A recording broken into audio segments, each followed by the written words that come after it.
I like those TV shows where it was always about 3 minutes to 5 minutes at the beginning, and you'd get all this prelude to what the episode was all about.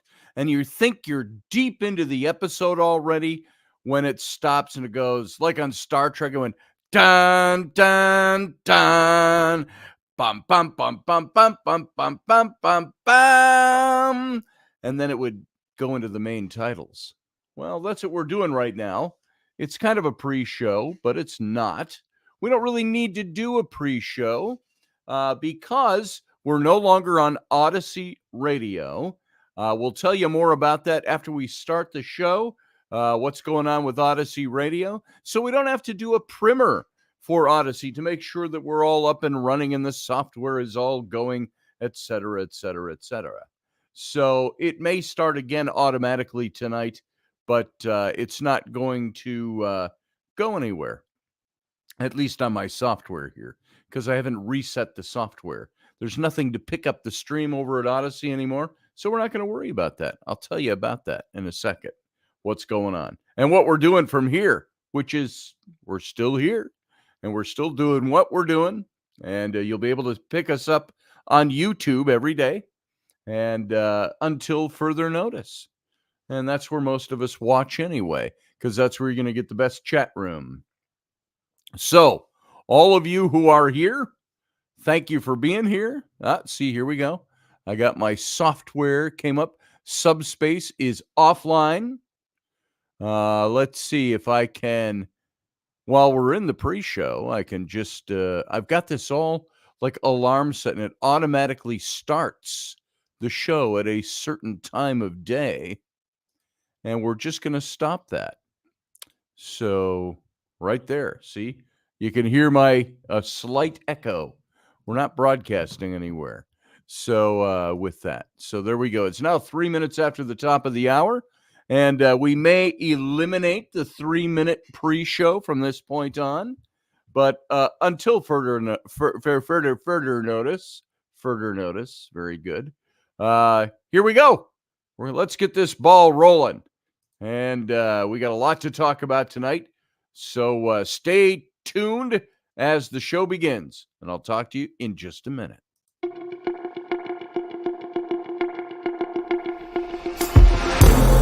Intrepid radio program with Scotty Roberts. Intelligent talk.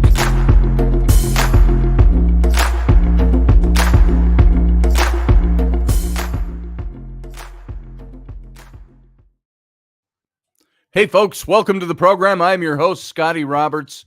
This is my show, the Intrepid radio program, and you're listening to me here on YouTube and all the other places that pick this show up. We are no longer broadcasting on Odyssey Radio. We'll just make that known from the beginning. I don't know how many of you went out there and listened to the show over in just its audio format. But that radio station Russ has pulled the plug on, at least for the foreseeable future. He has many things going on. One of the things he just no longer needed to be worried about was broadcasting radio. Now, you can go over and see what Russ does. He's the owner. He go over to trekfederation.com. Hold on. Whoa, that doesn't usually sneak up on me before I have a chance to hit the button. But so pardon me. So go on over to trekfederation.com. You can see what Russ does. And they've also got a store that they've opened up in the last several months over in a big mall over in Ohio. And they're doing a lot of building at this new store, the Federation store. And they are selling not just memorabilia from all the different Star Trek series and Star Wars. It's a store. It's a shop. I mean, what a cool shop to go into in a mall. And but they're going to be very soon working on the reconstruction or the construction of a redo, DEAUX, of the Enterprise Bridge from the original Star Trek series. Now they're just building a half a bridge. So they're leaving off the view screen in that front section, but you're going to see everything from the helm and navigation to the captain's chair to all the different stations and the turbo lift doors behind them. They're building that, and it's going to be an attraction there in the store, and as well as a bunch of other things that they're doing. And so Russ has been spreading himself a little too thin on all these projects. So he just said, radio, we're going to let that one go for now. So now I am broadcasting under the quickly hackled together Captain's Cabin Radio is going to be our own little publishing branch of radio shows, I guess you'd call it. So you can find us here every day, same time. Nothing's going to change. We're just not going to be simulcasting in audio on Odyssey Radio. So we'll be right here. And you can catch it here. You can catch it over on Twitter or X. You can catch it on my Instagram. Well, eventually. I haven't hit the live streaming over there yet.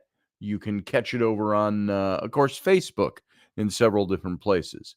And this, of course, is going to be the very best place that you can go to catch this show, is right here on YouTube. I hate to say it. Sorry, YouTube. It's a good service up to a certain point. But it's at least where you can find all the shows. And we've got a pretty darn good chat room system here on YouTube. So it's good to have you all here. Welcome to Randall Flagg. I saw you early on. Pearl Jones, Mechanics. Good to see you. Sean Stroik is here. And we've got other people lining up, but not coming into the chat room yet. You can come on in anytime you want, folks, if you want. So I hope you had a wonderful weekend like I did. I got some good sun yesterday, which was nice. The one thing about the more sun I get, the less red my nose looks. So I was sunburned a little bit yesterday, and I couldn't tell that it wasn't just a sunburned nose. So Rumble is a good option, Sean. I do have a page over there that I have not ignited yet. I've got my Patreon. It's broadcasting right now on Patreon as well. Only problem with Patreon is it doesn't have the same kind of chat room. Otherwise, I would be over there. You've either got to pay for one or do all this nonsense to incorporate one. So I haven't put together a chat room over there yet. And but I'll be watching the Bruins and listening. Well, you have fun with that, Randall Flagg. I do the same thing sometimes. I watch something and I sit on my phone or I read my emails or whatever. So there you go. So I am looking forward to more summer, more sun on my face. That helps. I don't necessarily go out sunbathing as some do, but I was out all day yesterday, out at one of the local parks at the lake over here for a good friend's. Her Heather Marie. She's been on here before with us, watching, she was having a birthday party for her twin boys and a bunch of adults, and we all had some good adult conversation, grown-up conversation, while the kids ran around and did their own thing. So that was kind of fun to have. Rainey had her survival training stuff all weekend for scouts, and she took Flynn to that. It went from 9 to 6. That's what is that? That's 9 hours on Saturday and 9 hours on Sunday. They had 18 hours of that. And so with a lunch break in the middle. So Flynn was, he was like, that was like going to school. I'm not doing that again. So, hey, Sarah Youssef, good to see you. So tonight I want to talk about, you saw the topic. Here it is. And for those of you, by the way, who missed the preamble to tonight, we're no longer on Odyssey Radio. Russ has pulled the plug on Odyssey. And so we're just doing our own thing over here on YouTube. And which is, for most of us, we don't notice the difference because this is where we come and sit in the chat room anyway. So welcome to the show tonight and the Captain's Cabin Radio. So tonight we're going to talk about the spirit of Amalek and sorcerers, shapeshifters, evil in the world is who this spirit is said to be. Now, this is one of those topics that it's strictly and firmly in the spiritual realm. The definition of what it's about, of what this Amalek thing is. Is this an entity? Is it a spirit of the age? Is it a spirit down through the ages? It's something that in ancient times, the Amalekites or the Amalek, who was a ruling king thousands of years ago, that they represent an evil. And in Old Testament times and in Jewish writing, the Amalek is the spirit that is there that is constantly plaguing the Jews and Israel, even pre-Judaism. And we're going to cover some of that tonight and see what you think, because I was looking up. I should have Andy Dabbs on, except Andy has some kind of falling out with me that he has not explained. So I'm not going to badmouth him or talk behind his back in any way, shape, or form. He's been a friend for 20 plus years. And there was something with, I billed him for the month on something and he thought it was too much. And I said, well, what do you think it should have been? Here's what I did, this, and this. And he said, oh, I've already paid it. He says, but we're done, kind of a thing. And he blocked me on everything. And I will tell you, it wasn't out of hand, my pricing. Not to get into it too deeply. But it would have been, I think, a matter of a few $100s for a month's worth of work on several different projects. And so I thought it was a little, I asked him at one point, and it was all, our communication was all through text message. And I said, what's really going on over there? What's going on with you today? And he never answered that. He just pulled the plug on everything. So he'll come around. Yeah, he will. We had a falling out once back in, God, I want to say it was when Rainey and I were first together, and Dave Potter was part of it.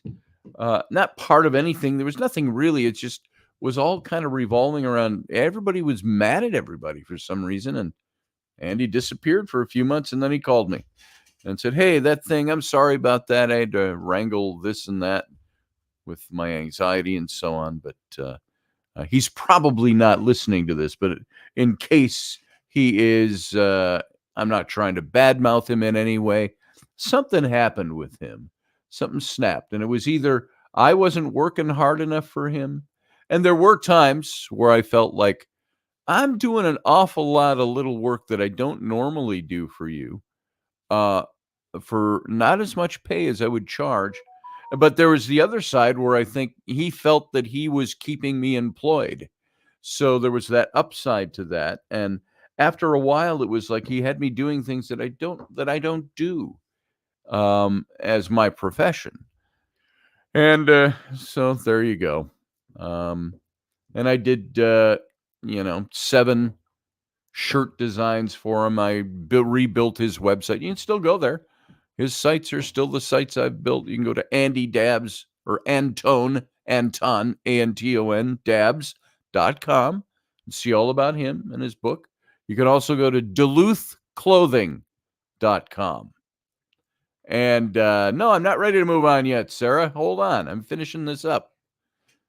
Sheesh. What are you, my wife? So you can go to DuluthClothing.com.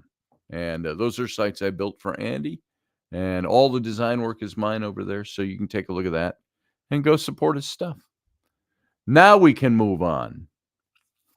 What inspired this subject, Sarah asks in the chat room, is that I was trying to look up something about I wanted to see if there was a spiritual edge to what's going on with Israel right now in Gaza and their war against Hamas. I wanted to find out, is there a spiritual edge to this? Meaning, have there been people out there that have taken this and said, look, there is this going on, and is there some deep, dark rabbinic school of thought that I have not tapped into, that I've not dug into yet, that I don't know much about, that has anything to do with what's going on? Of course, since the time I was in high school, I learned and was taught that Israel is always going to have this conflict with its Arab neighbors, and that this is as ancient as the stories themselves. And so I wanted to dig into that a bit. And the more I looked into it, I kept running into the spirit of Amalek as a topic.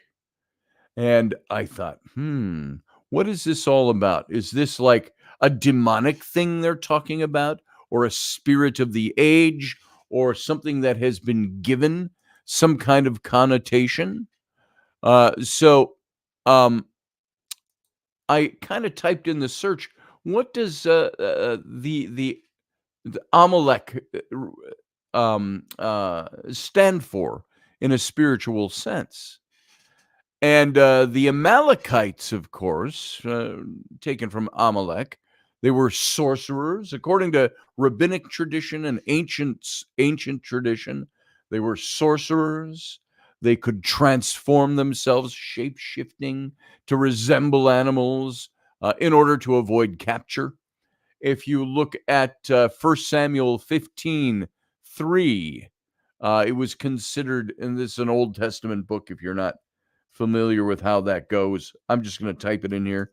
1 Samuel 15:3, and I'll tell you what that says.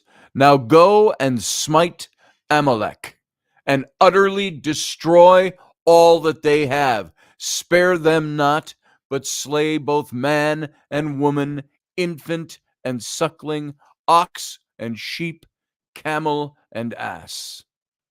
Wow.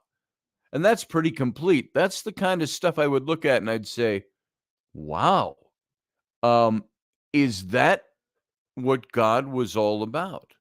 Was he about genocide? This is the kind of thing where we're decrying Hamas for attacking Israel, attacking kids at a music concert and killing 950 plus of them while they're listening to a music concert.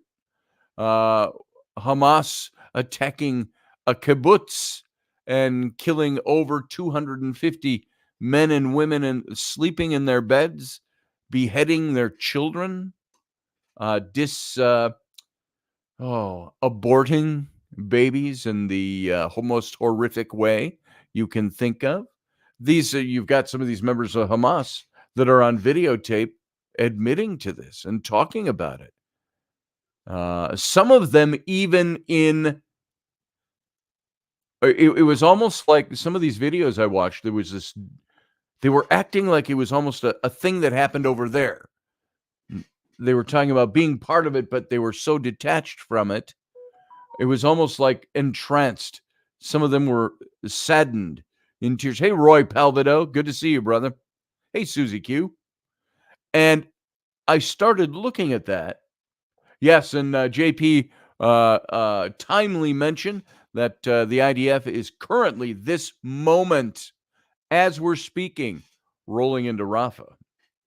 And by the way, if you heard that, I was going to cover some of this in the news later on in the show, but since JP brought it up, they're rolling into Rafah, while Hamas was announcing that they have signed a ceasefire. That was earlier today. Well, the only problem with signing that ceasefire or agreeing to it and announcing it, I don't know what their purpose was other than propaganda, because Israel was not part of it. Israel did not agree to it. How can you have a ceasefire agreement signed when one party wants nothing to do with that particular agreement. And one thing you'll notice is that Hamas, in talking about having signed an agreement, mentioned not one word about the hostages that they still keep. 5 American hostages, 190, or I think there's still 130 thereabouts that are still there. Biden pulled funding from who, Susie Q? From Israel? I don't think he can do that all by himself. I hope he didn't. If Biden pulled funding from Israel, Israel's going to continue doing what they're doing anyway. The IDF had reps and didn't agree with it. It didn't come close to what was necessary for IDF to agree. Right, JP, exactly. So Biden pulled funding from Israel? What game is Biden playing? We support Israel, but we're not going to support them. We can get into that in more detail later as we go on. But let's go back. Let's go back and look at this in an ancient terminology. In Samuel, which we just read, wipe them all out, God says, of the Amalekites.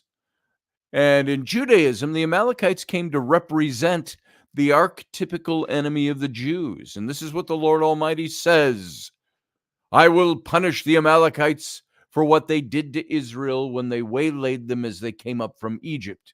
Now go, attack the Amalekites and totally destroy everything that belongs to them.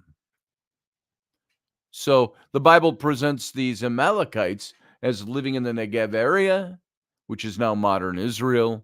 While the Amalekite nation no longer exists, the memory of a devious enemy lives on in all forms of anti-Semitism carried out against Jewish people. Now that's where you've taken and extrapolated that ancient stuff and moved it into the spiritual evil that's the warm air beneath the lofting anti-Semitism in the world down through the ages. So, sorry what Sarah said. You don't have to be sorry about anything. What did Sarah say? The Amalekites remind me a lot of the Skinwalkers. Yeah, indeed. So, yeah, Biden halted some munitions yesterday. I know he did that. And so nothing to be sorry about that. I was just saying I didn't know the president could unilaterally just pull support. I thought he had to have the support of Congress behind him, because Congress has to approve if we give them military support. Does he need the Congress behind him? So I didn't know he'd actually done that yesterday. So there you go. So now there is, the Bible presents these Amalekites as in a particular, that Israel was in a particular situation with the Amalekites. Their story is that they unprovoked attacked Israel from behind as they had just finished crossing over through the Red Sea and over into the Sinai. And Israel went to war with them. And because of this and their many other sins, God vowed to blot them out from under the heaven. That was in Exodus 17. So, well, that's what Trump did over Ukraine, and then they impeached him over it. Yeah. So, yeah. So it's interesting. All depends. And yeah, nobody's going to impeach Biden, or they're trying, but it's not going to happen. So he's just going to wait out his term. And now Bernie Sanders is going to run. Maybe all of the Biden votes going to go to Bernie Sanders. I don't know. But that's refreshing to see that there will be some competition on the left to Joe Biden.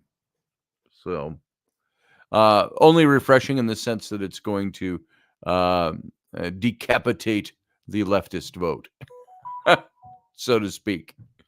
So Amalekite, that's a member of an ancient nomadic tribe or a collection of tribes, and they were described in the Old Testament as relentless enemies of Israel, even though they were closely related to Ephraim, one of the 12 tribes of Israel. And the district over which they ranged was south of Judah, probably extended into northern Arabia. Moses had said to Joshua, "Choose some of our men and go out to fight the Amalekites. Tomorrow I will stand on top of the hill with the staff of God in my hands." So Joshua fought the Amalekites as Moses had ordered, and Moses and Aaron and Hur went up to the top of the hill. Old Testament members, the Old Testament says that that they were members of a nomadic tribe descended from Esau. You find that in Genesis 36. And dwelling in the desert between Sinai and Canaan, hostile to the Israelites. They were defeated by Saul and destroyed by David in 1 Samuel. Now the command to touch not God's anointed is found in Scripture. Do not touch my anointed ones. Do my prophets no harm. So that's in there. That's all part of this whole Amalekite thing. And so as I started looking into this a little bit, I wanted to find out who these Amalekites were, what they stood for. I wanted to take a look at this whole thing of Israel's war with Hamas and the spirit of Amalek. And Hamas, which is the largest terrorist organization in the world, freshly funded by a financially buoyant Iran. Wow, how did Susie Q? You know the answer to this. How did Iran get so financially buoyant in recent days? So a financially buoyant Iran had calculated their attack. And coming by land, air, and sea, terrorists launched one of the deadliest attacks in Israel's short life since being reestablished as a nation in 1949. And on the last day of the Feast of Tabernacles, one of the high holidays of Israel, we woke on Shabbat, October 7th, to air raid sirens and very bad news, and it's been nothing short of a massacre, is what we were told. And we have since found out more and more and more about that being a cold-blooded massacre on innocents. Oh, they didn't, Hamas didn't strike military installations. No. They didn't go for the IDF. No. They went for kids attending a music concert, and they went for farmers at a kibbutz sleeping in their beds with their children, and murdered over 1,200 people that night. So there you go. Yeah, Obama gave him a bunch of money. There was some release we did not long ago. I got to wrap my mind fresh around this. Some release of funds that were being held, and it was under the Biden administration. It was part of the sanctions, and they lifted that. And all of a sudden, Iran is infused with money. They did go after the IDF as well. Oh, did they, JP? I heard that they parachuted into the music concert and into the kibbutz. So I'm not sure which IDF installation they went after or what group of soldiers they went after, but they went after an awful lot of civilians that night. So in Hebrew, the word Hamas means violence. Oh, they hit an outpost. Okay. So, well, that's interesting. I don't remember the details of the outpost or what the outcome was of that. So it could not be more fitting that Hamas in Hebrew means violence. To date, some 1,400 Israelis have been slaughtered in cold blood, 2,500 wounded, and it's estimated that some 250 have been captured, taken back to Gaza. And of course, we all know how that's been turning out. There was an 85-year-old grandmother was paraded through the streets of Gaza as a trophy. They've taken young men and women. They took little children, even babies. the elderly, the frail, and just like the Amalekites did as ancient Israel escaped from Egypt, they were pecking them off from the rear, so to speak. The stragglers and the weak and those who couldn't quite keep up. They picked on the weaker ones trailing behind, the children, the infirm, the elderly, and God didn't forget it.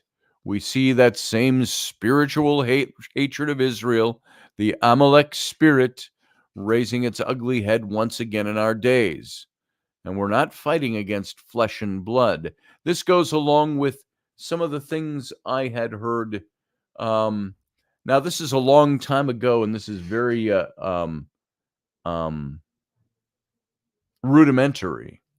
But I was going to the Stanley Hotel with Darkness Radio, and I was doing tarot reading up there and presenting on the Nephilim. So this is way back. This is back before the book even came out, 2007 or 2008. And I was riding up to the hotel from the Denver airport with Timmy Dennis and with John Zaffis. And we were all talking. And I asked him about the demonic that is possibly behind. I said, do you believe the demonic? We were deep into a conversation. It's about an hour and a half drive up to the Stanley from the airport. And I said, do you believe that the demonic are in control of the world today? And he said, oh, definitely yes. He says, I believe that there is something demonic, spiritual behind every major civilization and government in the world. Sean, the Stanley is awesome. I've been there several times. Did a lot of reading there and met. That's really where I cut my teeth being in the paranormal community, if you will, was 2007 through 2009, a couple, 3 times up to the Stanley Hotel during those years. So it is an awesome place. So Zaffis was telling me that, yeah. Now, is Zaffis my sole authority on this? No. Just something that I have found over the years in research and study and looking at the spiritual side of things and finding out, well, is there something behind the governmental systems that we have? In Deuteronomy 25, it says, remember what Amalek did to you on the way as you came out of Egypt, how he attacked you on the way when you were faint and weary and cut off your tail, those who were lagging behind you, and he did not fear God. All right. So Stanley's on your bucket list, Sarah? Yeah, it's a neat place to go. When I was there with the Ghost Hunters with Jason and Grant, they had me leading. We divided all the audience up, or the attendants up into groups, and they came by certain stations around the hotel, and I had room 217, which is where Stephen King was supposed to have had his experience. And so some interesting things happen in there. When you get 30 people crammed into that bedroom, it's amazing. They all fit rather well. They were all sitting around on the beds and the sofas and stuff and on the floor, and it was very quiet. And we were doing some EVP work in there. I was doing demos. We had several groups come by that night, and they were rotating around the hotel. And then we went way up into some of one of the towers that nobody gets to go up into, which was pretty creepy and pretty active. Let's leave it at that. Well, anyway, young people at a music festival for peace were caught and killed in their hundreds. And many more were taken off, screaming into Gaza. Women were violently yanked out by their hair, tied up, terrified. Little children were shot and abused. Babies were found beheaded. The broken bodies of naked women displayed and spat upon. Dead soldiers celebrated over with jubilance. According to some of the eyewitnesses, they said, we've seen things we cannot unsee. It's impossible to absorb the evil that we have witnessed at the hands of Hamas. So Hamas terrorists flooded through the bulldozed border and went door to door in Israel communities to steal, to kill, to destroy. One grandmother was shot and her phone was taken to upload the picture of her body on her own Facebook page. That's how her family found out. The wickedness is chilling. And Israel says we're devastated, we're heartbroken.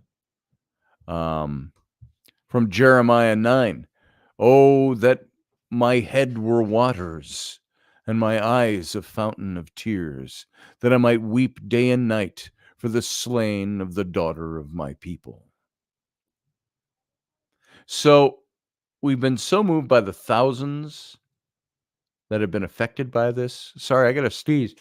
Again on live radio. Live podcasting now, I guess we are strictly. And there's all kinds of comfort that Israel is getting from people like us. I am not Jewish, but I stand for Israel, always have. And it's not just a spiritual thing or a thing that was connected to the fact that I was in an evangelical church in America. It's something that, as you all know, my own story with my grandfather, who was Jewish. So, Jeremiah, the prophet in the Old Testament, saw similar things happening to Israel in his day. And it's not the first time that the people of Israel have been brutalized on such a scale. And sorry to say, it's probably not going to be the last.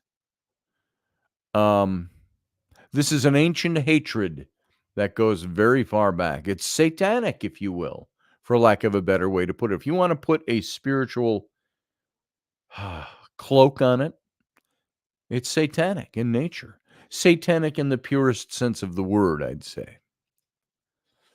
And the murderous Amalek spirit rises again and again to destroy Israel and the Bible, and it continues all throughout history until this day. It's prophesied that it'll only come to an end in the last days, in the end times. That's when Balaam gave his prophecy. Remember Balaam's mule? There's an old song in the youth group, God can use any man since he used Balaam's mule.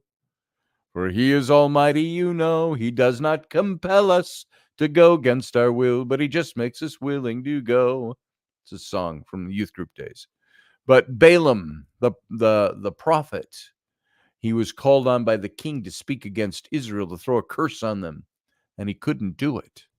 And in the way, it says in the Bible story, his mule finally wouldn't let him go any further to where he had to go meet this king to cast a curse on Israel. And he started to beat the mule. And the mule, this is all in the story in the Bible, and the mule speaks in human language. Now, we don't know if he spoke and his mouth moved or if it was telekinetic, not kinetic, vocalizing, I don't know. But he said to Balaam, he says, why are you beating me? And he basically tells him, I've just saved your life. Because in the way, and I don't think that the mule said all this, but the story tells us that in the way there was an angel of the Lord ready to slay Balaam for what he was doing. And Balaam didn't see him, but the mule did. Oh, maybe animals do see ghosts and spirits and the angelic and demonic before we do. Telepathy, that's what I'm trying to say, Sarah. Thank you. So, and once the donkey speaks, or the mule speaks, of course, Balaam can see this angel too. And so Balaam gives this, he blesses Israel as a result of this.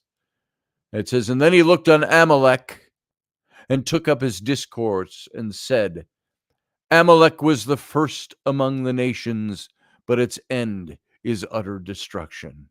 It's in Numbers 24. The ancient Israelites fought the Amalekites. That'd be a good show to do just for fun, all about Balaam and the places where he went. I watched that as an aside. I mentioned that series that I watch on YouTube, his YouTube page. It's Exploring the Bible, something like that. It's an archaeologist, and he did a big expose in one of his episodes on where Israel was and where Balaam would have been. It says the place, Mount Pisgah, and some of these other mountains. There's 3 places along the way that look down into the valley that are in the story. And he went and he took them name place by name place, the distance and time it would take to travel through the valley to the next hilltop, and so on, to get a better view. And it was very interesting. You got to take a look at that. So that's our job. What's our job? Destroy evil. Oh, I see. Sean Stroik. Thank you. Evil energy. Yes. And so the Amalekites kept coming back. Ancient Israel fought against them and won at Rephidim in Exodus 17. The Amalekites kept coming back. They were continually waging war against Israel during the times of the judges. This is that time before the first king, King Saul of Israel. And David was the second king. But during this time, during the time of the judges, it says, and there was no king in the land and no law, and every man did that which was right in his own eyes. So during the time of the and he kept repeating that in the book of Judges. So they rose up to terrorize in the times of Saul and of David, and at one point raiding David's camp at Ziklag, much like Hamas, taking wives, children, and plunder. But through, according to the biblical passage, through God's help, all was recovered. And there are those that pray today that just like that battle and the episode of Ziklag with David, that we see the safe return to the loved ones. It says when David, this is in 1 Samuel 30, when David and his men came to the city, they found it burned with fire, and their wives and sons and daughters taken captive. Then David and the people who were with him raised their voice and wept until they had no more strength to weep. David's 2 wives also had been taken captive. Ahinoam, who was the wife of King Saul, Ahinoam of Jezreel, and Abigail, the widow of Nabal of Carmel. We talked about that story. And David was greatly distressed, for the people spoke of stoning him, because all the people were bitter in soul, each for his son and his daughters. But David strengthened himself in the Lord his God. And later, the book of Esther in the Old Testament tells us while the Jewish people were in exile in Babylon, another descendant of Amalek named Haman contrived yet another plot to annihilate the Jewish people. And the situation looked so bad, the entire people fasted in sackcloth and ashes, which was a traditional way to humans demonstrating to God that they were in deep supplication. And they did this for 3 days, praying against the imminent genocide. Then God raised Esther up with courage to speak to the king on behalf of her people, and she saved the day. And we're not dealing with flesh and blood here. And I think in this current situation, while the spirituality and the quaintness, even in the dark, evil blackness of some of these stories, of the biblical stories, is we forget that this same spirit lives on. And there are those that believe that this spirit still exists. They call it Amalek, after the first king of the Amalekites. And there's a spiritual war against God and against his purposes and against his people Israel. Now, you might bristle at the notion that we call Israel God's people. We're just going on the Jewish Bible, the Christian Bible, which speaks of Israel having always been God's chosen people. And so the spirit of Amalek continues throughout the generations, breathing murderous threats, constantly attempting to wipe Israel out for good. And of course, the Holocaust was yet another appearance of Amalek and its hatred of the Jews. This is what we're up against. Hamas, as a terror group, may have human agents, but the spirit behind it is demonic. And I would say, now we could say, well, wouldn't the spirit behind any atrocities be demonic? Yeah, I think so. But specifically, as we're talking about Israel here and Hamas, we're speaking of this demonic spirit manifesting itself. So, the Arabs are not the enemy. The situation is devastating for Jewish people in Israel and all over the world who are watching Palestinian supporters rejoicing the slaughter of their people, which is what happened the day after October 7th. But it's also extremely difficult for Israeli Arabs. There are reports of more than 40 Arab citizens, at least right after these attacks, 40 Arab citizens of Israel that were killed by Hamas. And according to Yair Walech, there was even a woman wearing a hijab who was not spared, but was shot and killed at close range in her car. A mosque near Jerusalem has been hit, and it was clear that Hamas is not discriminatory or concerned about who or what is destroyed. So when the sirens go off, they all run for shelter, Jews and Arabs alike. Nusir Yassin of Nas Daily used to describe himself as a Palestinian Israeli, but he just wrote this after October 11th. After recent events, I start to think and think and think, and then my thoughts turn to anger.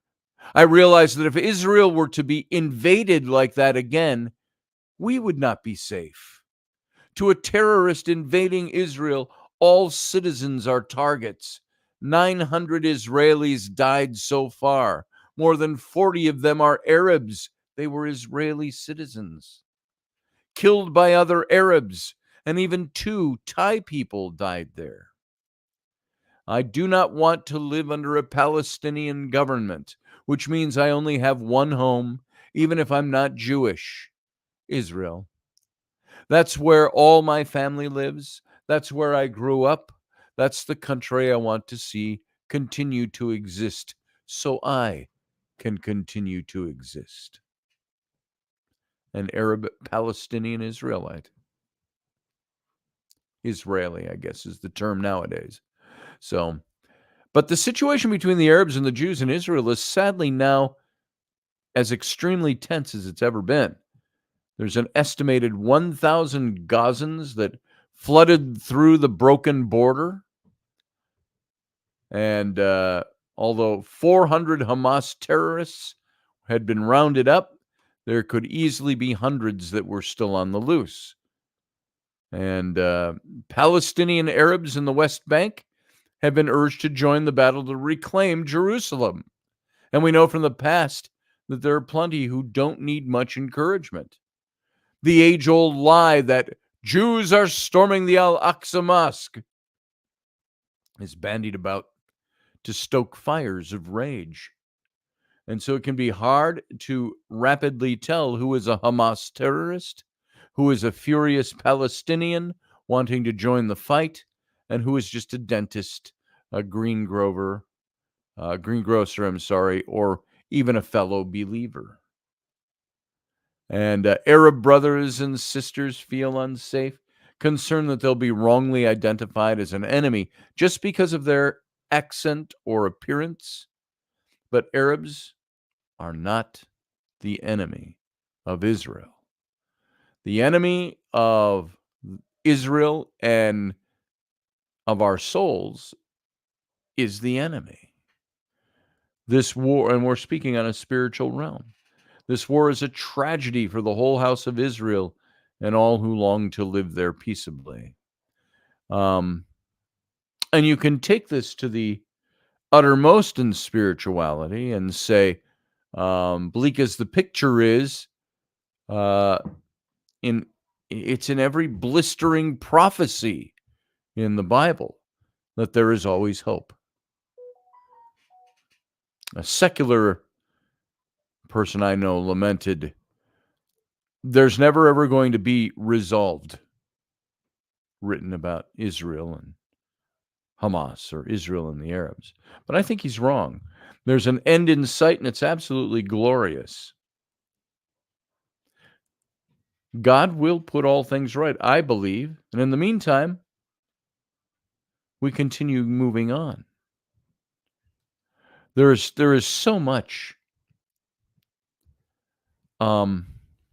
There's this psalm that I saw attached to all of this, that some of these believers in the spiritual side of all of this, they went to this psalm, and trying to remember which psalm it is.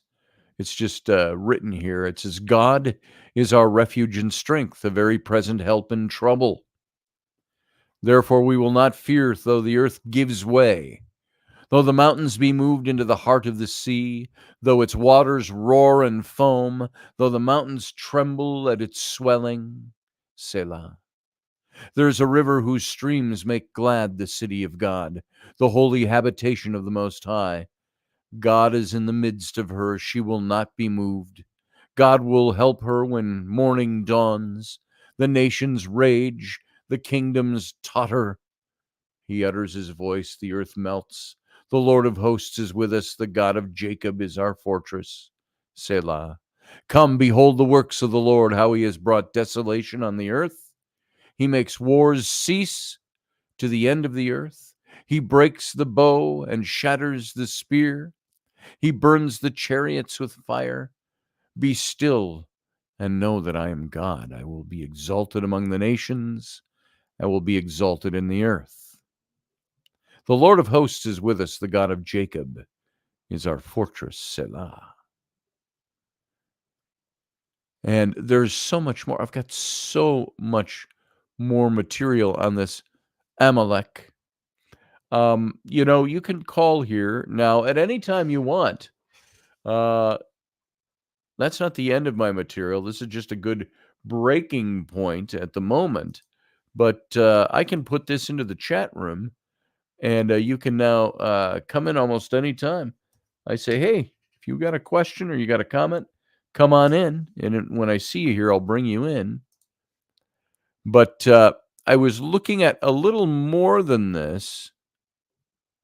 Here's something that is bothersome to me and probably should be to you if you live in this country.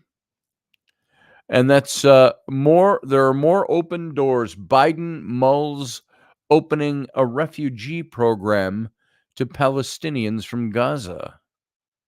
So if President Joe Biden, oops, hold on.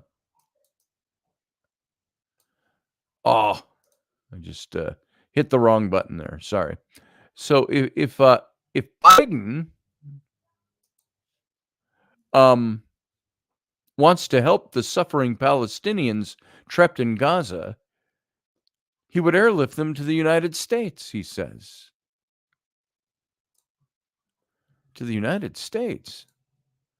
What's he talking about?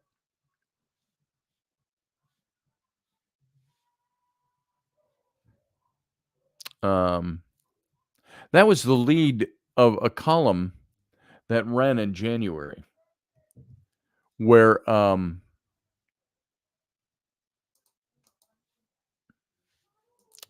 just lost this thing I've had up all day. I looked at this. Now I can't get at it. But did you know that Joe Biden, who has flung open the southern border of this country, now wants to bring untold thousands, tens of thousands of Gazan refugees to the United States? Yeah, you heard that too, Susie Q. When there's an endless difference between, here, I got to pull you up here, Chuck. When there's an endless difference between two ideals, peace will never be found until both sides agree to a loss. There will never be a winner. Well, that's true. But I think also what you're going to find with Israel, Israel is not going to stop. As far as all the calls for negotiation and a ceasefire, are these not really bright people over there in Gaza? Is Hamas not very smart? I think of that. I was commenting to my daughter and my wife today, who were watching some news with me, some commentary on news. And I said, does Hamas really think the world is stupid? Because they operate in such a way that they say and do things that make absolutely no sense to us. We know they're lying. We know that Hamas is never going to do anything other than the interests of Hamas, not even for the citizen. The Gazans are pawns to them. They're tools to get what they want.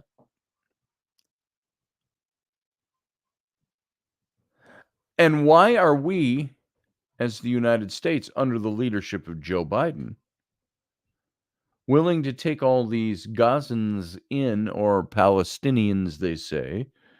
Why is there even talk of bringing them in as refugees into this country, airlifting them here, when we know that there is a good 80% of Gazans that said they stood with Hamas, that danced in the streets when Hamas attacked on October 7th?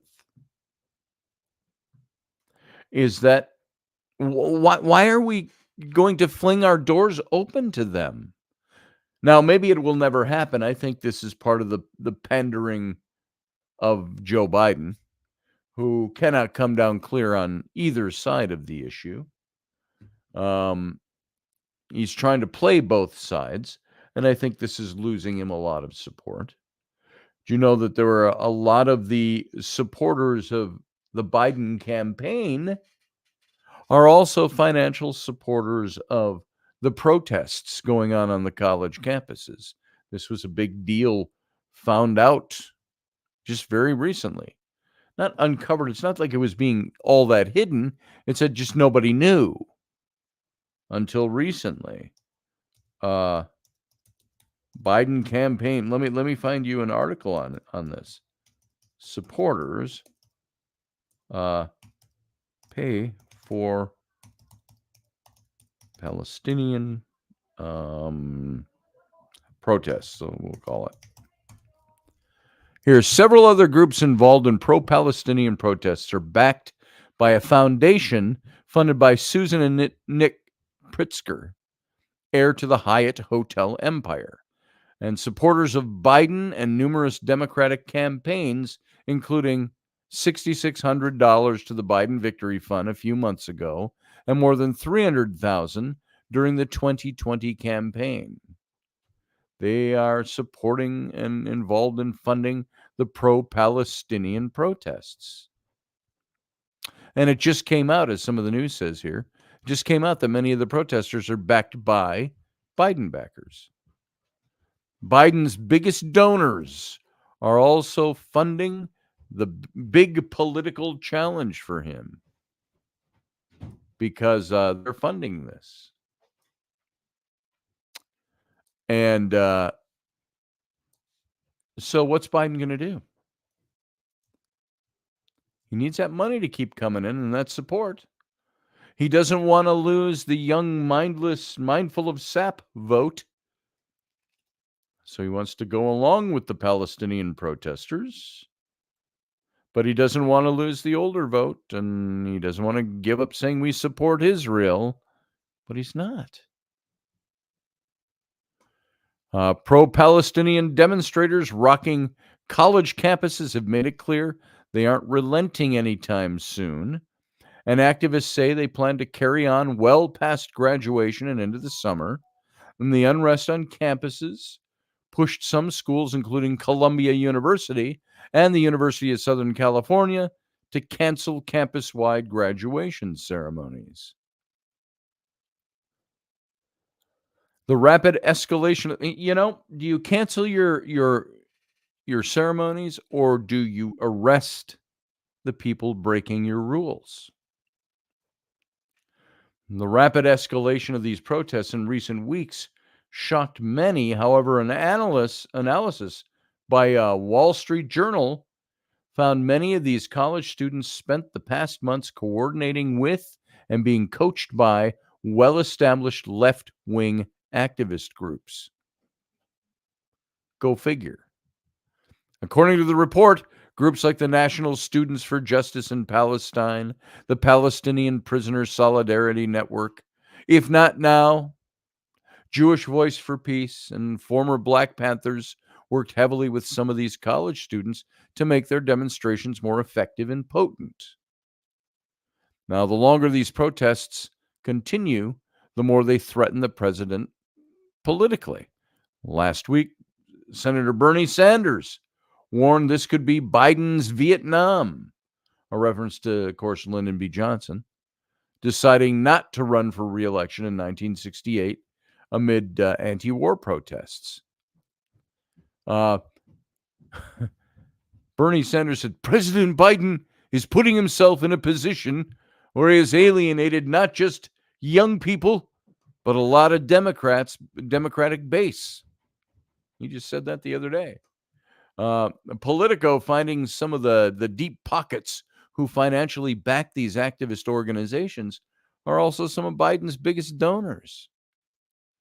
For example, Democratic mega donors, George Soros, the Rockefeller Brothers Fund, have both donated to the Tides Foundation, which then gave $500,000 to Jewish Voice for Peace. JVP is one of the main non-student groups supporting the protests on campuses. So many liberal left-leaning nonprofits that are giving to organizations that are directly funding these protests on campus. And due to that, it's no wonder the Biden administration was silent for so long on the issue. Why did it take him so long to come out? Well, the people donating money to his campaign. So he is run by his donators.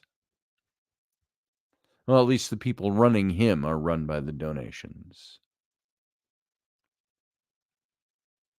And on it goes. There's so much to this. Anyway, there is that. So, and I have even more. I've got so much more on this issue of Amalek, Amalek and spiritual warfare. In Parashat Beshalach, we had read how Amalek attacked the Israelites after they had miraculously crossed over the Red Sea into a new life of freedom. And spiritually speaking, the Amalekites aligned themselves with the wicked Pharaoh of Egypt, and they sought to continue the war against God's people. And apparently the Amalekite clan in Canaan was founded by a grandson of Esau. And although Amalek is also described as the first among nations, a man even predated the time of Abraham. In Augustine's terms, Amalek represents the city of the world, whereas Israel represents the city of God, at least in Jewish texts. And in Jewish tradition, Amalek represents pure evil, or those who have given themselves over to Sitra Achra, the dark side of impurity.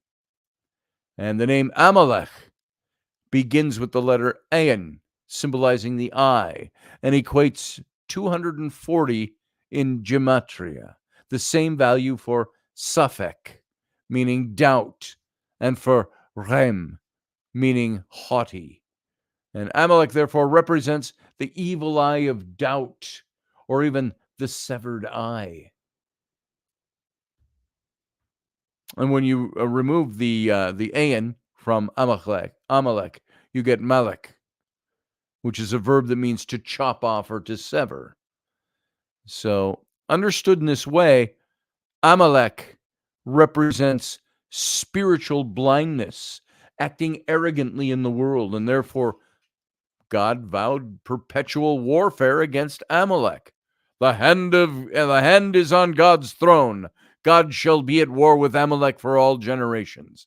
That's in Exodus 17. So concerning this verse, the great commentator Rashi noted that the term God's throne is written incompletely in Hebrew as Kes Yah rather than Kisel Adonai, Adonai being Lord, which suggests that God's rule will be incomplete until the powers of darkness are totally wiped off the face of the earth by the hand of Yeshua, according to some. It's in Revelation 19, if you follow prophecy of the end times in Christianity. And Amalek embodies the principle of lo yare hashim, the lack of fear of God, and therefore represents the power of darkness and evil in the world. And the Torah states that we must go out and fight Amalek, just like Sean Stroik was saying. What's our job? To fight against it, which is a call to ongoing spiritual warfare in our lives. We can't sit by and passively accept evil, nor can we ignore it or pretend that it doesn't exist. We have to call evil by its name and exercise spiritual authority over it. The weapons of our warfare have divine power to destroy the enemy's strongholds. And these are all things you can look up in Scripture, by the way. These are all kind of quotes. We're protected by the armor of God, the weapons of light. The battle with Amalek came after the incident at Marah in Israeli history, where the bitter waters were turned sweet by means of the healing tree that was felled and thrown into the water. And it's a picture, in some, a spiritual picture of, they say the Messiah would be hung on a tree or crucified. That seems very convenient as a picture, but the word picture is still there. And when we're cleansed and sanctified by the sacrificial blood, by either the temple or the death of the Messiah, we overcome evil by the power of God's grace and goodness. And so it was Moses' steady faith that, it says, Moses, remember when he stood before the armies and he held up the rod of God, the staff, and as long as his arms were up and his hands were upheld, they were winning, and when he drooped, they were losing. He had to have his brother Aaron and Hur, H-U-R, uphold his arms to keep his arms held up so they would win. It would just seem to me that that's a lot of difficulty to go through if God just has the power to do something. So, but that's what the story tells us. And when his arms grew weary and he needed Aaron and Hur to help him hold his arms steady to ensure victory, the Hebrew word translated steady, to hold his arms steady, is emunah, the word for faith. It was Moses' steady faith in God's power that gave Israel the victory over the powers of darkness. And it's just as we would lift up our faith in God's power. So there is perpetual warfare against the spirit of Amalek, which was established in Old Testament times, ancient times, as the spirit of the power of the air that fights against Israel. And he talks about this perpetual warfare against Amalek. Amalek is, and I've got all these Hebrew words up here, which I can't speak to you in Hebrew, I can give you the word dohar, which means from generation to generation. That's me, dor. Bahamalek, that's against Amalek. La Adonai, for the Lord. Milchamia is there will be war. Yah al nis ki yad. It's for the hand, for a hand is upon the banner of Yahweh. And that's the big one. For the hand is upon the banner of Yah. There will be war from the Lord against Amalek for all generations. You say, why can't God just stop that? If this is all true, why can't he stop that? I think it's because it's whether or not you believe God put in place things to unfold naturally on the planet as they do, and that he fights for those who believe in him. He has his own people, and so on and so on. So, guys, we no longer have Odyssey Radio. We no longer are broadcasting with them. The plug has been pulled on the whole network, if you didn't hear that at the beginning.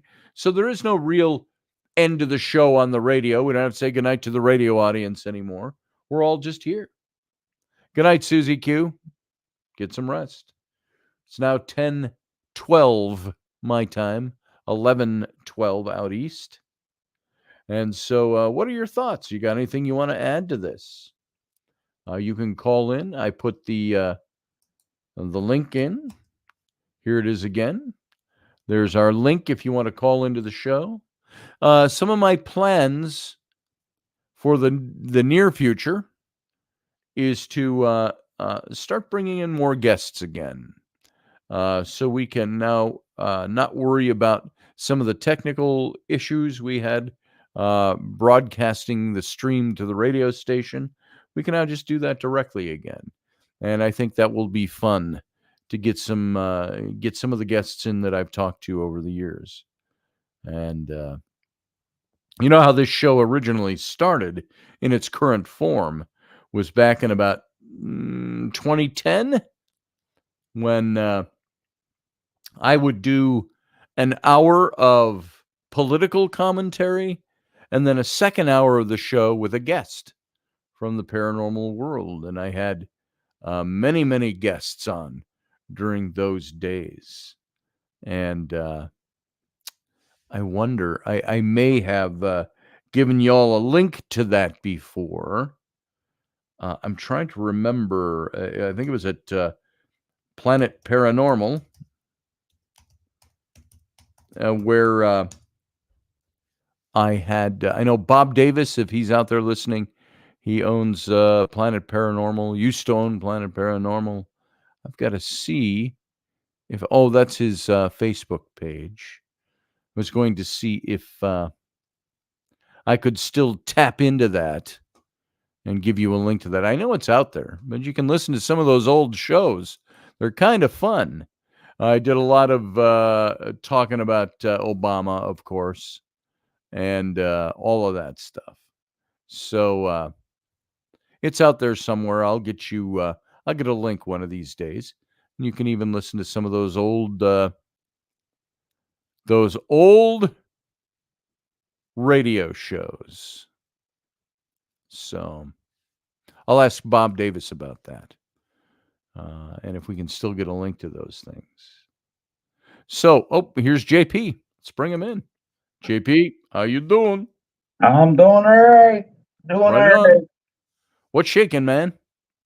Oh, just, more of the same as always here lately. Yes. So now my house is completely empty. Except for the things that I'm taking with me, and it's just got the straggling things. So I look at the back, you got the fry pan over there and stuff. You say my house is completely empty, and then you have to go through and load 10 more boxes of all the little stuff you think is not. Oh, I thought it was emptied. I guess not. Yeah, yeah. So much stuff. So many little things. And that's also part of the reason why once once I close on this house, Yeah. I am, and it has nothing to do with the fact that it's tried to murder me multiple times throughout the entirety of my ownership when trying to drive through intersections in the turn lane. My Taos likes to get my adrenaline going in the morning when it decides to just bog down in the middle of an intersection and there's traffic coming. Yes. Yeah, it's really awesome. But I'm going to trade it in for something bigger. That way I can actually get all of my stuff and, I can transport more things and gas mileage will go down, but my utility will increase. So it's there you go. One of those things. And that's good. I hate moving. I've moved far too many times. I think Rainey and I have moved 9 times, something in the last 20 years. It's just, I'm talking about from the early days when she owned a house. When I first met her, I had a house. Yeah. Or I had a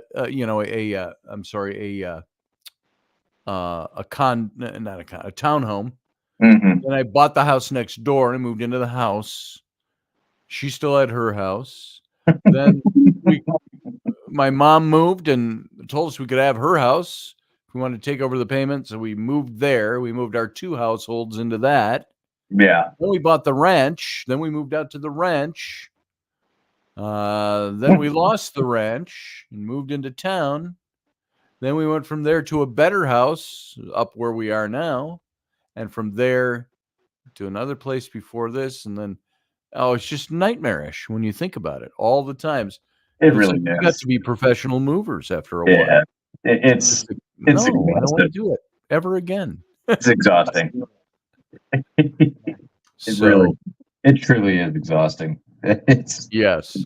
Though interestingly enough, and I would say serendipitous and fortuitous. All at once? All at once. The guy who's buying my house, it just so happens he's an Air Force guy, PCSing out here from Seymour Johnson in North Carolina. He works in the same office area that I do. So his boss is civil. So the safety office where he's going into work has two bosses. They have a civilian like deputy director and then a green suitor director, right? Sure. The light colonel. And their offices are right next door to mine. Like I jack-jaw with those guys every day at work. Yeah. And so he's coming in, and it was the first listing or the first showing that I had off the listing. And he was basically, he got here a little bit ago, like 2-3 days ago, I guess. Yes. And I'm out of here in another week and a half or so. And it's just like this perfect overlapping. Nice. Where we can almost just like high five. See one out the door and one coming in. Nice.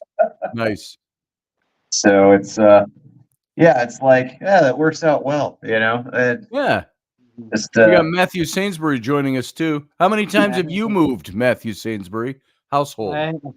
I had a lot of moving recently in the past few years, but so far I'm stable where I am right now. I just don't like good. It's not a pleasant thing because you have stuff and then when you're trying to find stuff after you move. Moving is never pleasant. Maybe what you're going to on the other end is cool. Oh, cool. I'm going to this new place. But getting there is a pain in the ass. Yes. So when you want to find your stuff, yes. Just the other day, I unpacked a box. We moved in here over a year and a half ago, and I unpacked a box the other day and went, that's where that went. There you go. There's all the stuff I got to throw in the car, Yes. See, like I said, you got 10 boxes of, there's nothing left except this 10 boxes of little shit laying around. Right, and let me pack up So, this suitcase so I have, right, clean clothes when I get there. And right. it's God. Yeah. Yeah. It's a pain. I'm still missing things. There is one thing I'm missing, which is Mhm. the worst thing to have lost altogether. I brought it up here before, and it was this. I've got this musket, and this musket. Oh, is that the lock that went missing? There's the missing lock because I had it out. I had taken it apart to show my dad how to take it apart and put it together. Yeah. And so I'd taken it apart, took a bunch of pictures and video how to do it, and I put it all in a Ziploc. And I saw it the day before we moved here. I put it in a wooden box and inserted that wooden box into a Tupperware box. Have not seen it since. I tell you, keep checking Track of the Wolf and Dixie Gunworks. Just keep like almost $1,000 just to replace that lock. Yeah, I'm telling you, I know you can find it for less than that. Something that Probably it if I may found not a be used pet or one or solely. something. Yeah, well, that or it may not even be pet or solely. It may just be one that's for that particular model of rifle, Sure. maybe made by somebody else or that would fit. Yeah. And and that's actually kind of one of the cool things with the reproduction weapons. They're mass produced, especially like with those. You have mass production. Uniformity of fitment, but it still has the old hand-built, hand-tooled. Right. You couldn't switch you couldn't switch out locks on a rifle because everything was made by hand, and so there was always these slight variances that wouldn't allow parts to fit, and you'd have to sit there and tweak the part to get it to fit and stuff like that. So like there has got to be. And I'm still saying there's got to be that box is around here somewhere. Yeah, it's got to be. I mean, other than that, the only other option is we took a whole box that had books in it and that wooden box tucked inside. We took a whole box and pitched it. Oh God, that's all I can think of. But other than that, it should be here. There's no reason it would be anywhere else. In theory. Yes, in theory. I had a nice, beautiful lampshade that belonged to my parents where I have a couple dancing in the 17th century. Yeah. Okay. Since I moved, I can't find it. That's the thing. It's gone. Yeah. Oh, no. And that's really tough, too, because you said it was 17th century? Yeah, like, people persons wearing like the 17th century clothing, like, wearing long dress. The people on the lampshade were in. Yeah. Well, either way, it's a unique piece. It's not like you can just run down to Target and get a new one. Right. Both of my parents, but can't find it. So it happens in moving. Jeez, that's frustrating. Yeah, it is. Yeah. Then there's the other side of the frustrating when it's like, all right, well, we got everything. Okay, cool. Quick walkthrough. Yep. And then I open up cabinets that are under my counter, and they missed a whole section of stuff. Yeah. I had a film on Julius Caesar, with some good actors like Jeremy Sisto and things like that, and I can't find that neither. So that happens when you move. Yeah. But at the same time though, like the fact that they missed that cabinet, and I was just going through checking things, and I opened it up, and it's got like all these older kitchen appliances, and I'm like, maybe this is a sign. I haven't used any of these in at least 5 to 8 years. Yeah. Maybe it's time they go. Right. So I'm not dragging it across the country with me. To part with. Yeah. And it's like there's probably going to be a use for this someday, but now they've come out with 8 new models of blenders since I used this last. Right. Do I continue to use this, or do I get a new blender? So Well, like you hate to spend the money on it, and you also yeah, feel wasteful with it. Yeah, but it's like, all right, well, right. it's probably something that works better. Uh, You know, my mom once got me for a birthday present years ago one of these, and you still see. I saw one for brand new, looked the mhm. same exact thing. It's one of those pizza makers where it's got the round pan and it Oh, that. sits on the spindle and it's got the arm that comes up and the Yep. heat comes out of here and the pizza just turns and it bakes right on this thing and it was great. The thing was fantastic. Mhm. I mine got lost or broken or something, but I just saw one. My mom got that for me, I think, before I knew Rainey. That's how long ago, and I just saw one the other day Yeah, at those are Target. neat. It's like, Those are wow, definitely it's brand neat. new, and they work. You know, you could get like a matching like hot dog roller to go next to that. You So you could, could get gas station hot dogs yeah. at You home. just keep them going all day. You know, kids, if you're hungry, just go grab a new dog. How long have those been out there on the roller? I don't know. Uh, they're still good. So, how's Barbados today? Yeah, well, we had some very hot days the past few days and during the weekend between Saturday and Sunday. Mm. And people advise you to drink a lot. And let me tell you something, I had some periods where I found myself like feeling like if I had no strength physically to do certain things. And I tell you, it really had me wallop for a whoop because I slept all afternoon and all night yesterday, which is very unusual for me like that. So it was the humidity. So Oh, this good. It morning, was a Sunday yesterday, so you know. yeah, but it was hotter than usual though. It was hotter than usual Yeah. this week. Humidity will drain it out of you.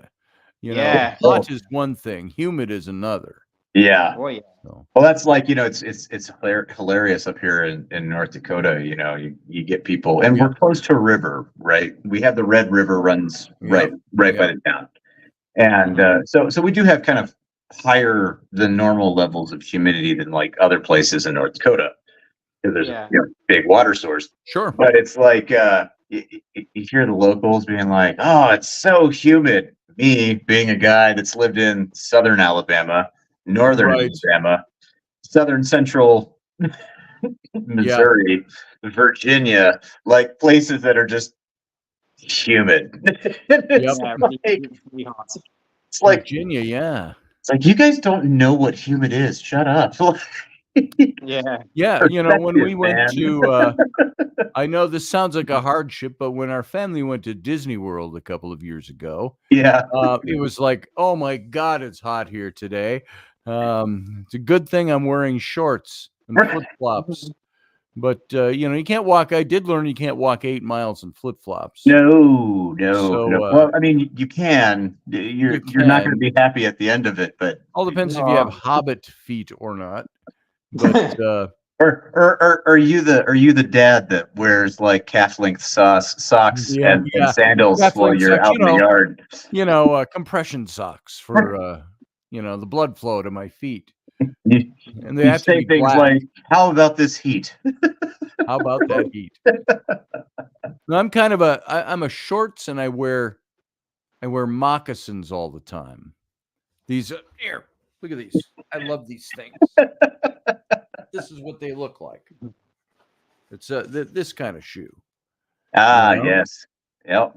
I wear these. I wore these to Disney World, and had these, and I'll wear socks and push them down because I don't even like to give the semblance of wearing long socks with Well, shorts. that's why you get ankle socks. They have ones that go That's what I had.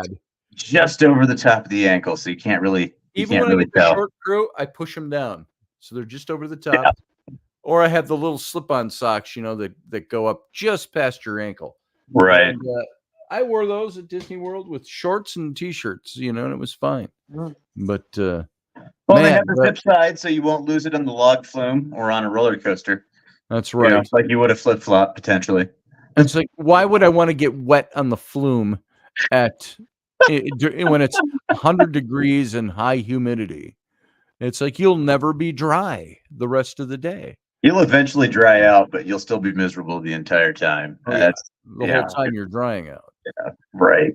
So Like desert heat doesn't bother me. Like Okay. in Kuwait and in Iraq and like Afghanistan, I was just like, all right, it's warm out. Yeah. Well, because like humidity adds this like oppressiveness to the air, Yeah. because it's solid. There's a mass to it, Yep. and it's like, There's mass to the air. Yes. God, It's But- oppressive. right? You get off the airplane at Kuwait International Airport, it's like, oh, so this is what an oven feels like. Okay, let me go in the shade. Mhm. Ha! The humidity in Cape Canaveral, Florida was deadly. Mosquitoes have tail numbers. They have tail numbers on the mosquitoes. Yeah. Cause them to run. Nice.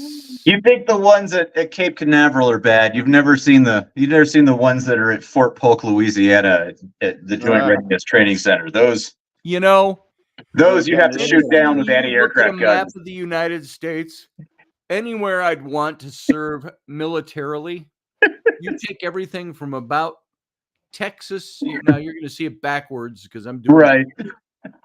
Texas up to Virginia and down to Florida. That Right. triangle out, completely out.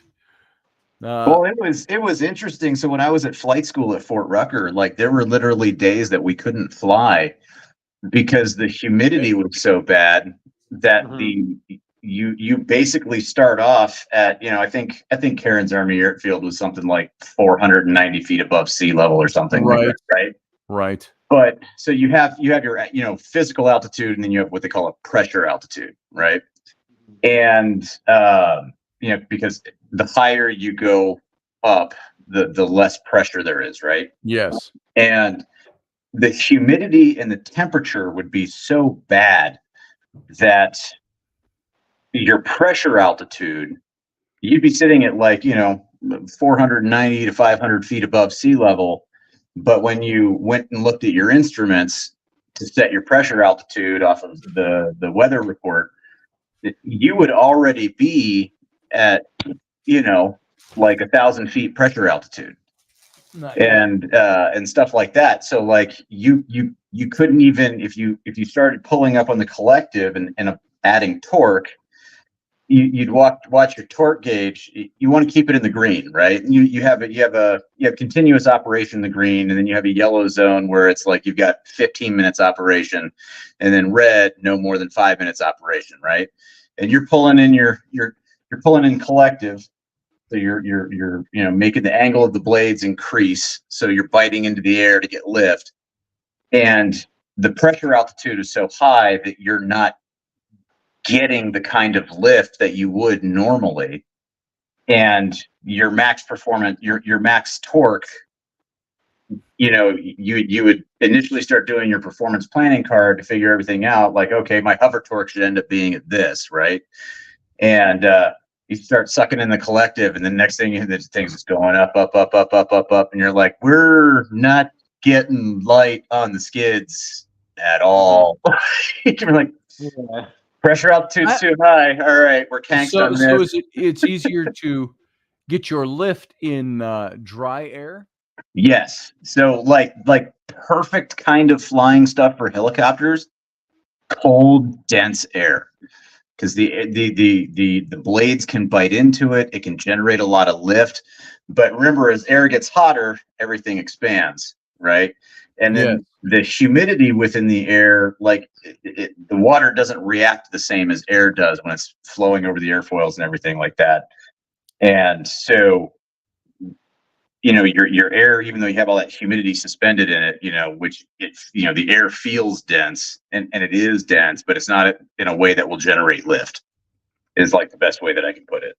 And so like, you look, the helicopter war, Vietnam, right?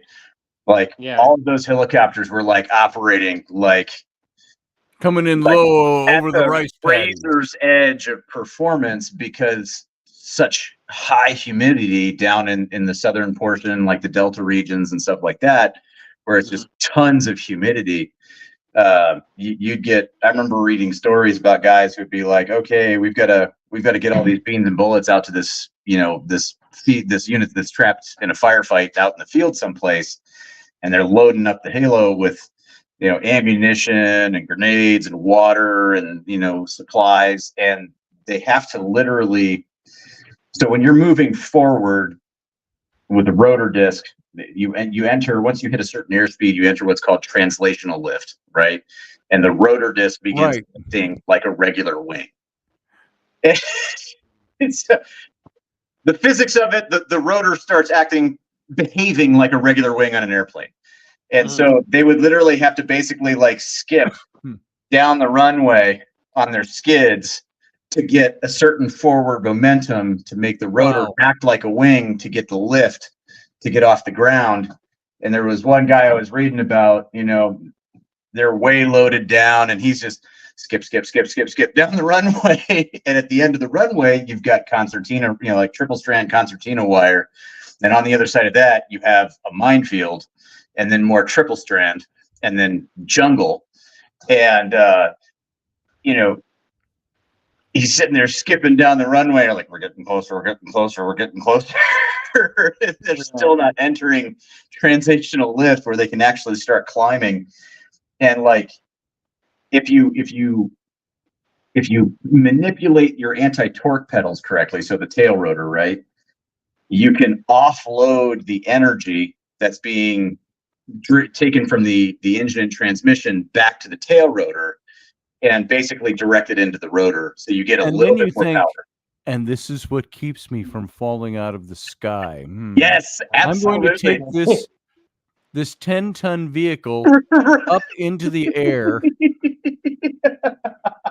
with nothing holding it up. Right. No, I mean, it's true. And you're sitting there and it's like, so he kicks the pedals the right way to offload the tail rotor and drive more power to the main rotor. And it's like right at the end of the runway, and it's just enough where it's like, and he gets up off the ground. But it's hop, skip up. Right. Yeah. It's like just terrifying thinking about flying in those levels of humidity and being loaded down. So it's, I would much rather be in cold, dry air if I were still wiggling sticks and pushing pedals. Yeah. Well, gentlemen, I think we're going to call it. It's 10:37, and we're no longer on. Just announce that one more time. No longer on over at Odyssey Radio. Russ has pulled the plug on Odyssey for the time being, and he's got other things going on, and he needed just to cut something out, so that's why we're not on at Odyssey anymore, at least as of tonight. So we'll be here Monday, Wednesday, Friday. We'll be back tomorrow with Wendy Robertson for Robertson, 4 in the afternoon. What's the topic? Don't know yet. We usually decide our topics on Tuesday morning. So we've got a ton of topics in our list, but we had all kinds of things that we were going to do that were historical or mysterious, and we keep getting kind of sucked back into these relational types of conversation topics. So. We're going to say something, Matthew? I rewatched this episode because I missed it, because this episode sounded quite interesting to me, because this topic about the Amalekites in scripture is very, very interesting, because even the Prime Minister of Israel, Benjamin Netanyahu, raised it up in his language when it comes to the conflict in Gaza, you see? Because I've heard stories about Haman in the book of Esther, whether he was a descendant of an Amalekite. There's some things about that. I've heard all types of things. So, and there's definitely a belief system there that governs that, obviously. And, oh yeah, it's definitely interesting. Yeah. A little hair raising. But I do want to see Israel kick some butt over there on Hamas. Yeah, they have done. See where it goes. They're never going to end the whole thing. It's never going to stop. Unless you could get somebody, you'd think if you could get somebody from that mindset in a room and sit down and talk for a while and go, look, dude, you're teaching your children to hate and to kill. Why not move on? Why not move on from that? It's very, very, very difficult to have that kind of conversation with somebody who is that Yes, it Dead is. set on things, and I think that's one of the things that a lot of, especially these young kids out of the colleges protesting, is that they don't understand. Yeah, I saw They the media. only see it as one thing, you know, as Yes. the Palestinians, and it's like, this is beyond Palestinians. This is extremist organizations that have now made, at this point, whether it was, you know, PLO in the late 70s up through, you know, the 90s, any of the other, right, Yasser Arafat, you know, Yeah. and other, you know, other organizations prior to that, you know, going back to the 60s and all of Yep. that you have now created generational mindsets. There's been generational shifts towards a way of thinking. So it's prevalent in the population, even if they're not like, hey, we're with Hamas, there's still an animosity that is, like, for lack of better terms at the moment, been bred in, if you will. Right.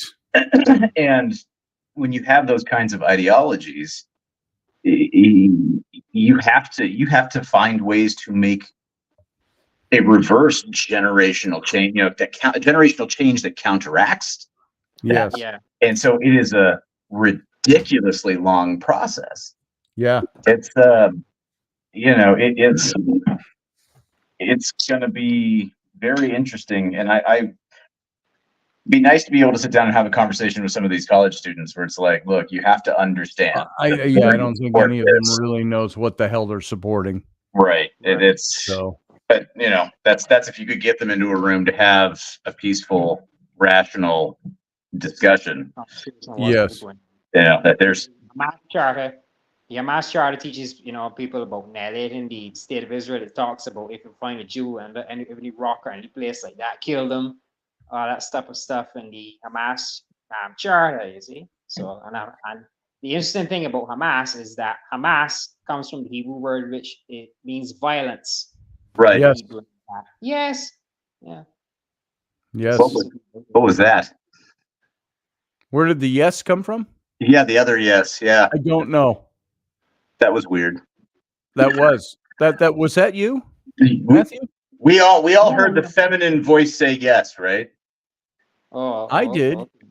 Yeah, I heard that. You didn't go into a high pitched mode, did you, Matthew? Yes. Oh yeah, I did. Oh, he did. Yeah. Okay. Oh, okay. All right. We thought it sounded weird. I'm not losing my mind. Somebody else Thank God. here. Okay. So that wasn't Matthew. Yeah. All right, gents. I'm gonna get out of here. All right. I bid you all adieu. Matthew, thanks for being here, brother. Thanks Come very back much. again. Have a good one, Matt. Yeah. See you. JP. That's me. Boy, I'm not used to calling you JP, and then I just did it so quickly there. I thought I was wrong. No, works for me. I've responded to worse. So, I'll bet. All right, you have a good night, brother. All right, have a good one. In your loneliness there and your emptiness. My empty house, yeah. Just remember, you're not just lonely; you're empty. Well, thank you, Scotty, for adding insult You're to injury. welcome. Have a good night, brother. Take her easy. Everybody else, thank you for being here. We'll see you again next time. I'll be back tomorrow with Wendy at 4 in the afternoon Central, 5 Eastern, and with Robertson.